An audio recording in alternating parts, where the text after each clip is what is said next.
You know, when you hear words like financial derivatives, swaps, LIBOR, it can feel like a totally different language, right? Something just for Wall Street insiders. But what if I told you we could crack that code together? Today, we're going to pull back the curtain on one of the most powerful tools in all of modern finance, the swap. And trust me, by the end of this, you're going to get it. You'll see exactly how it works. I love this quote from Mark Twain. It just perfectly nails that feeling a lot of us have about the stock market, doesn't it? That it's this dangerous casino where the odds are just stacked against you. But what if there were tools out there designed not to gamble, but to actually manage all that risk? Well, that's exactly where swaps enter the picture.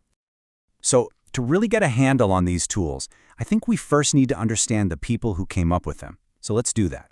Let's pull back the curtain a bit on the experts who live and breathe in this world. Yeah, you heard that right. Financial alchemists. That's seriously what they called some of the early masters of derivatives. And it kind of makes sense, right? These weren't just your average traders. They were brilliant mathematicians and economists. And they saw a way to do something that really did seem like magic, to turn the lead of financial risk into the gold of stability and opportunity. All right, so what exactly is this powerful tool that these so-called alchemists are using? Okay, let's really dive in. We're going to start with the big picture, and then we'll zoom right in on the details. Okay, so at its most basic level, a swap is a type of derivative. And a derivative, well, it's just a fancy word for a contract whose value comes from something else, an underlying asset, they call it. Think about the price of oil or a stock index or an interest rate. So fundamentally, these are just tools for managing financial uncertainty. And a swap? Well, that's a very specific kind of derivative. Basically, it's a private deal between two parties, usually big institutions, to exchange cash flows in the future. Now, the two most important words to remember here are private and customized. This isn't like buying a stock on the New York Stock Exchange. No, swaps are completely tailored to fit the exact needs of the two companies making the deal. You know, swaps weren't just dreamt up in some lab. They were born out of a real-world need. See, back in the 1970s, the whole world shifted away from fixed currency exchange rates. And suddenly, companies doing business internationally were facing massive, unpredictable risks.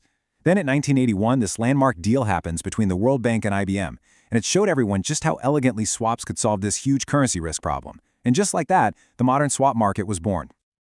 Okay, now for the really cool part, the aha moment. Because theory is one thing, right? But let's see how this actually works with a classic example. This is where you're going to see the real magic of a swap in action.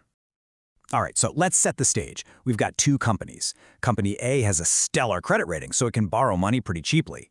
Company B, well, their rating isn't quite as good, so their borrowing costs are a bit higher. And that term you see, LIBOR, that just stands for the London Interbank Offered Rate. For our purposes, just think of it as a key benchmark for floating interest rates. Now here's the kicker. Company A actually wants a loan with a floating rate, but Company B is looking for the safety of a fixed-rate loan. They want opposite things.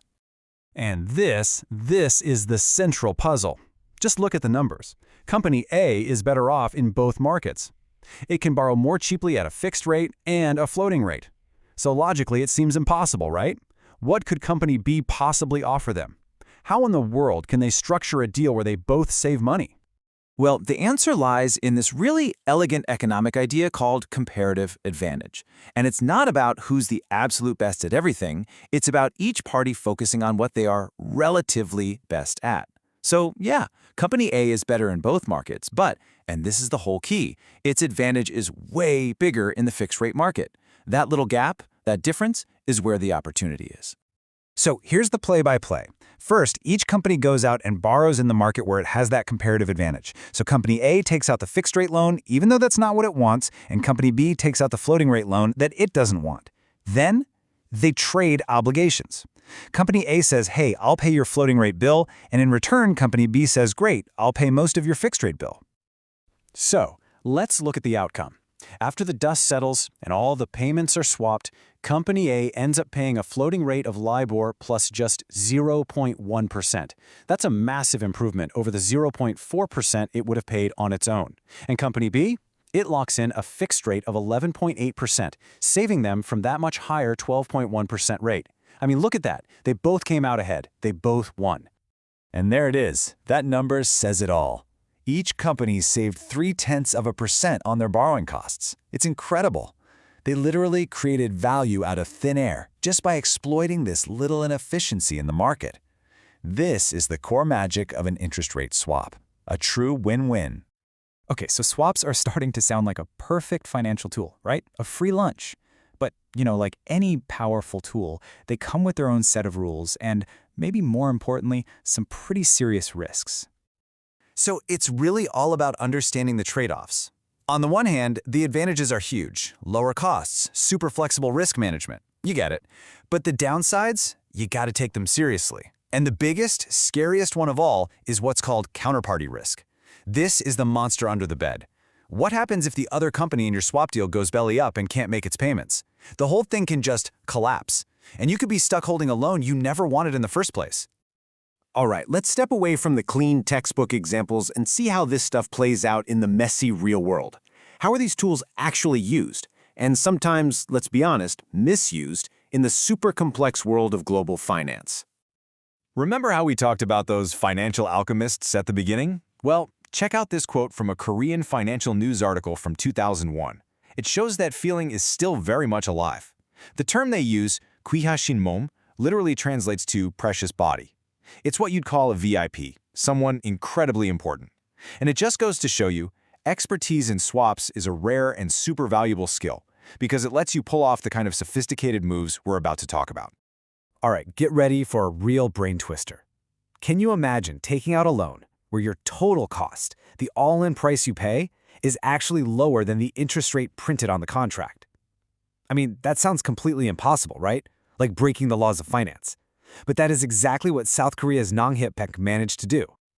So, you're asking, how on earth did they pull that off? Well, they used a really complex swap that basically turned the entire loan into what one source called a rate game. The bank that arranged the deal was making a huge bet that interest rates in the market were going to rise, which is how they planned to make their money. And what did Nongyup get in return? They got to advertise a ridiculously, unbelievably low initial interest rate, which, as you can imagine, was an amazing marketing tool. It just shows how creative and, frankly, how risky these things can get. And that right there is the crucial point. Swaps are a powerful double-edged sword. On one side, they can be used to create those beautiful, clear win-win situations like we saw with Company A and B, cutting costs and creating real stability. But on the other side, they can be used to construct these incredibly complex speculative bets on the future. And that's where the line between smart risk management and pure gambling can get very, very blurry. So all of this leaves us with one big question to chew on. Are swaps an essential, brilliant tool for financial stability, a cornerstone of the modern economy? Or are they just a high-stakes gamble built on shifting sands? And I think the answer, as we've seen today, is they're kind of both. And being able to hold both of those ideas in your head at the same time, well, that's the real key to understanding modern finance.